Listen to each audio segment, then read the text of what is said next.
At my Senate confirmation hearing a few years ago, I made a promise to the panel deciding my fate never to use the phrase "there are no good options." After all, if there were obvious solutions to the hardest, and most interesting, problems we face in the world, they would already have been found. Our job in the U.S. government, I served in the State Department as an assistant secretary focused on human rights, was not to make excuses in such situations, but to use whatever inherently limited tools we had to try to make things better, and to avoid making them worse. North Korea tests this proposition like nothing else. Since its latest provocative missile test, thoughtful observers have pointed out that neither sanctions nor diplomacy are likely to dissuade Kim Jong-un from deploying nuclear weapons that can reach the United States, that we cannot depend on China to stop him for us, but that the alternative of a military strike on North Korea could cause a war that would lay waste to our ally South Korea. When it comes to North Korea, the phrase "there are no good options" has become a mantra. Story continued below. Though we've been slow to admit it, the reasons have been plain for some time. Kim Jong-un, like all totalitarian leaders, wants above all to ensure his survival. He is convinced that a nuclear strike capability is necessary to deter the United States and South Korea from threatening his regime, and to extract concessions that might prolong its life. There is nothing crazy about this conviction. And because the matter is existential for Kim, more economic pressure will not change his mind. His regime survived a famine and can risk economic hardship.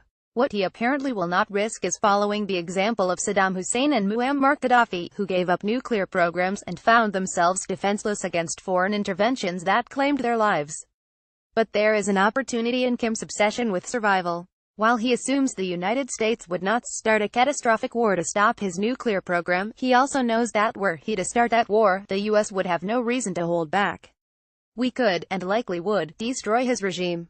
This means that even if we can't prevent North Korea from gaining the ability to hit us or our allies, we can deter it from actually doing so, and thus have time to pursue, by means more effective than sanctions and less dangerous than war, our ultimate goal of a reunified Korea that threatens no one. Kim is right to feel insecure. His life depends on the preservation of a regime, and of a country, that are both artificial constructs. There is no good reason for the existence of a North Korean state that is vastly poorer than its ethnically identical South Korean neighbor, other than to enable his family to rule. To hold on, the Kim regime has thus had to do more than make the North Korean people afraid of its executioners. It has tried to maintain a total information blockade to keep them from knowing just how artificial this situation is. But knowledge about the prosperity and freedom of their fellow Koreans south of the DMZ, and about the abnormality of their own suffering, is spreading among North Koreans. We are learning more about them, too. They are not brainwashed, robotic denizens of an ant colony, as they are so often described. They are resilient, increasingly entrepreneurial people with normal aspirations, who will someday want a say in the fate of their country. By signing up, you agree to receive email newsletters or alerts from Politico. You can unsubscribe at any time. No one can predict when and how Kim's hold will weaken, and it would be foolish to think we can force change from the outside. So if anyone reading this has fantasies about setting up governments in exile or fomenting coups or calling for uprisings, please put them aside. That kind of talk will only get people inside North Korea killed. There are, however, forces in play within North Korea that will probably lead to the end of its regime and its reason to exist as a country. Political change in Pyongyang and the reunification of Korea, as hard as it may be to imagine, is actually much more likely than the denuclearization of the present regime. The central aim of our strategy should be to foster conditions that enable this natural, internal process to move faster, while preparing ourselves, our allies and the North Korean people for the challenges we will face when change comes. This approach will carry its own risks and costs. And in the meantime, we should continue to oppose North Korea's nuclear program, using diplomacy and sanctions to manage the danger it poses to us and to our allies. But our primary focus should be on shaping something that can happen in North Korea, rather than expending all our energies on something that will not. The possibility of change in North Korea arose from its greatest calamity, the famine in the 1990s, in which over 1 million of its citizens died. Until then, according to defectors, most North Koreans were simply unaware that different ways of life or forms of government existed in the world. Other totalitarian states, Stalins in Russia's Mao's in China, Pol Pot's in Cambodia, tried to isolate their people from knowledge of the world, but none could sustain the feat long enough. 2 generations in the case of North Korea to create a population unable to imagine alternatives. The famine began to weaken the regime's hold on its people and their imaginations. As the state-run food distribution system broke down, North Koreans became less trusting of and dependent on their state. Eventually, private markets sprung up around the country. People started crossing the border to China, not just to find food, but to bring back goods to be sold in these markets. From China, they also brought back stories of a country where people could enjoy private lives, choose their professions, own property, travel and learn about the world, like North Korea, a communist dictatorship but vastly freer than theirs. We worry about the miniaturization of North Korean nukes. What threatens the Kim regime is the miniaturization of information technology. In the famine years, North Koreans learned about the lives of others by word of mouth, and they started watching smuggled video and audio tapes that were relatively easy to confiscate. Now information spreads on USB drives and SD cards that contain huge amounts of data and are easily hidden amid goods being traded to and from China. Few North Koreans can access the global internet, but more than 3 million have cell phones, many using domestically produced, Bluetooth-enabled devices on which movies and TV shows can be played. Many more have cheap Chinese DVD players that can play content from USB drives. This is supplemented by foreign radio broadcasts that can be heard throughout the country, and TV programming that can be seen by those living closer to its borders with South Korea and China. Virtually all recent North Korean defectors say that despite the risks, they consumed these media before leaving their country. Usage by the general population may be lower, but is growing each year. In a recent survey, 87% of defectors say they purchased media devices and other consumer goods, including food and clothes, using money earned outside their official occupation, a sign of how ubiquitous black markets now are in North Korea. As a result, the regime has shifted its strategy from trying to deny its people access to information technologies to controlling and monitoring their use. But the more people use these devices, the harder it becomes for the state to spy on everyone. At the State Department, I oversaw the U.S. government's efforts to get information into North Korea. We funded defector-run radio stations, which had the added benefit of training North Koreans to be journalists. We saw an increase in North Koreans watching Chinese and South Korean TV, and supported groups producing shows North Koreans would find interesting, like reality shows about the daily experiences, good and bad, of defectors in the South. We helped non-governmental organizations that send in foreign movies and TV shows through the market trade, including one group that made cross-border deliveries by drone of specific films that North Koreans requested. We used to joke that we were running a peculiar version of Netflix for North Korea. A big priority was educating North Koreans on how to protect themselves from surveillance, and staying ahead of regime efforts to turn technology against its people. Last year, for example, we learned that North Korea had updated the operating system for its cell phones so that they could read media only with a government-approved digital signature. There should be a countermeasure for this, and hopefully for whatever the regime does to counter the countermeasure. I imagined the information flowing into North Korea as a pyramid. The base of the pyramid, the majority of content, is entertainment, South Korean TV dramas, pop music and foreign movies. North Koreans watch these not just for the stories but for the background details.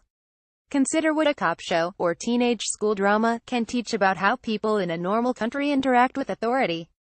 Think what a family sitcom can reveal about how we eat, shop and dress, and how preoccupied we are with our personal lives and loves over service to the state. One North Korean defector, a young woman named Park Yeonmi, has described the effect of watching the final scene of the movie Titanic. Everything in North Korea was about the leader, all the books, music and TV, she said. So what was shocking to me about Titanic was that the guy gave his life for the woman and not for his country. I just couldn't understand that mindset. Those whose curiosity is sparked by Leonardo DiCaprio can move up to non-fiction, reality shows, including about how North Koreans deal with the challenges of life in South Korea, and documentaries about food, and travel and culture. One more level up the pyramid are textbooks, documentaries about history. Those showing what really happened in the Korean War are particularly important, and encyclopedias. The entire Korean language Wikipedia fits on one tiny USB and has been sent into the North. At the very top of the pyramid, of interest to the fewest people and most dangerous to consume, is explicitly political information about human rights and democracy. It is essential that none of this resemble the propaganda North Koreans hear from their state, because they would believe it.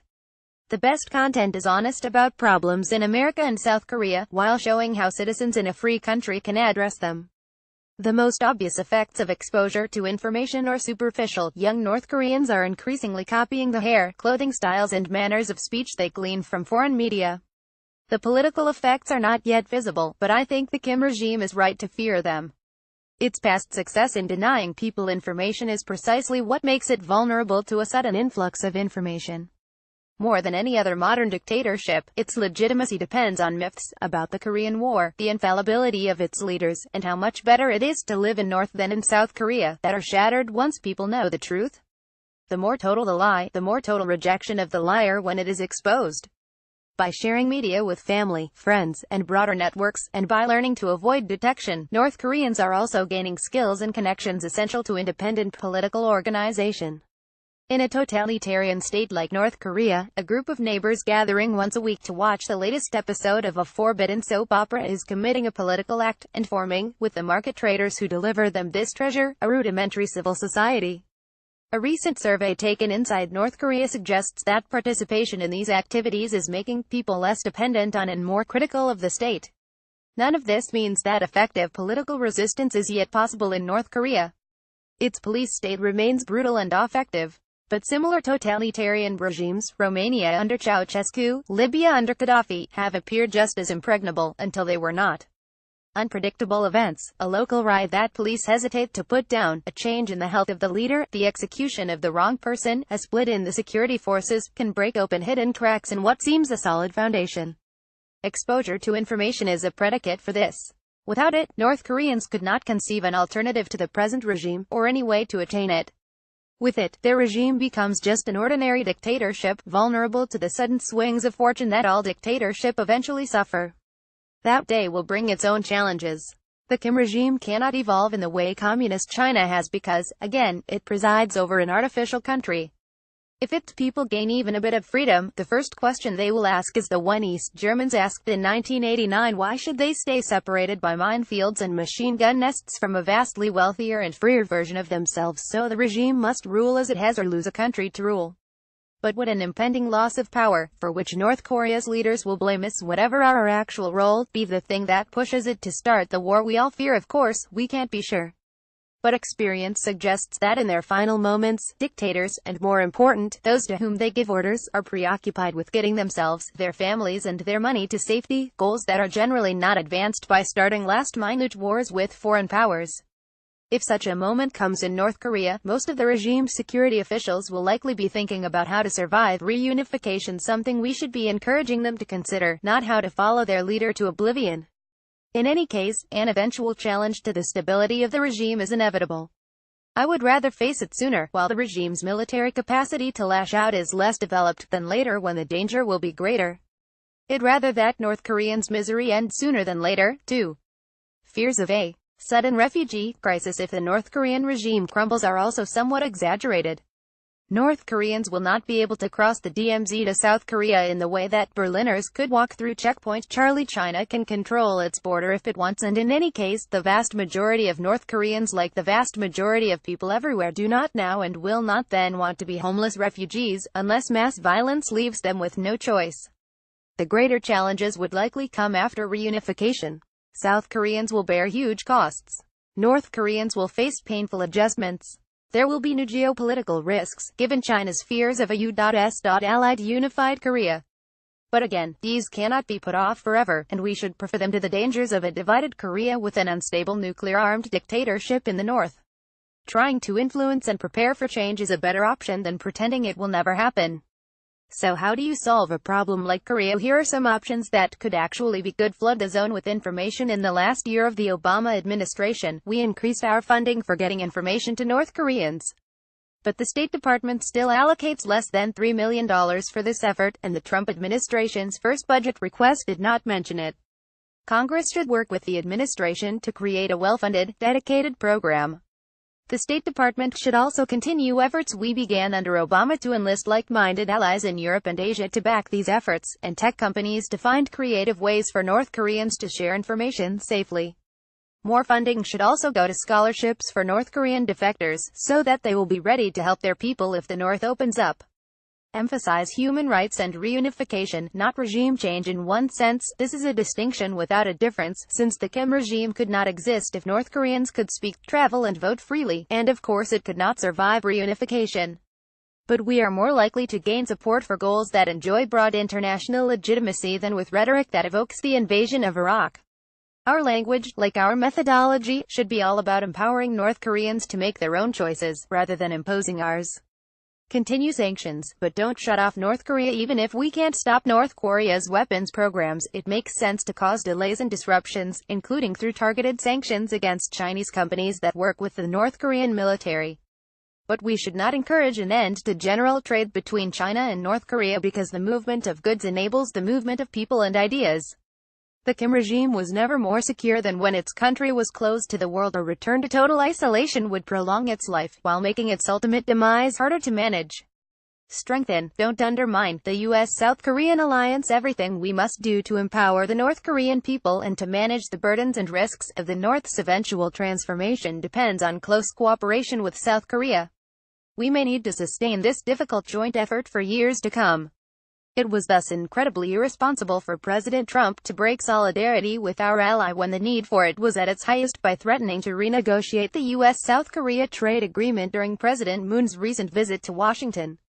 As our strategy shifts from preventing North Korea's nuclear development to deterrence of use, we should also reassure South Korea, as well as Japan, that we will treat an attack on our allies as an attack on ourselves. Communicate to North Korean elites when the Kim regime approaches its end. Much will depend on whether key regime officials decide to stick with their leader or hedge their bets.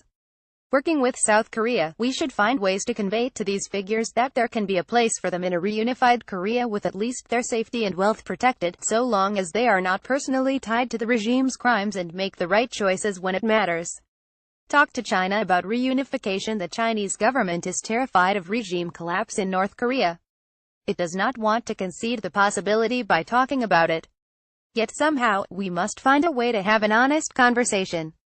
Does China really believe that the status quo can be sustained forever? If not, would China prefer to work with us to prepare for and shape a transition in ways that are realistic, i.e., U.S. troops would not leave the southern part of Korea, but that would take China's interests into account? Or would it rather that the United States and South Korea act unilaterally in that scenario? If the latter, how do we avoid a confrontation? For example, if South Korean troops move north to secure nuclear facilities as Chinese troops move south. While German unification was not perfectly analogous to what we may face in Korea, we did face similar challenges then, and managed to find the common ground with Moscow that we will need with Beijing. The Cold War analogy applies in a broader sense, too. For decades, we managed the risks of our confrontation with the Soviet Union through deterrence, diplomacy, arms control and occasional military moves. These were the traditional methods of statecraft that occupied Western officials on a daily basis, and rightly so, since they prevented catastrophe. But these methods did not end the confrontation. That happened only when the people living behind the Iron Curtain took matters into their own hands. And when we looked back after 1989, we recognized that soft power, the spread of democratic ideas and culture, aided by people-to-people ties and communications technologies, and our principled insistence on respect for human rights, did more than hard power to bring this about. One day we may look back upon the end of Korea's division and say the same, if we see the cards we actually have, and play them well. Tom Malinowski served as Assistant Secretary of State for Democracy, Human Rights and Labor from 2014 to 2017.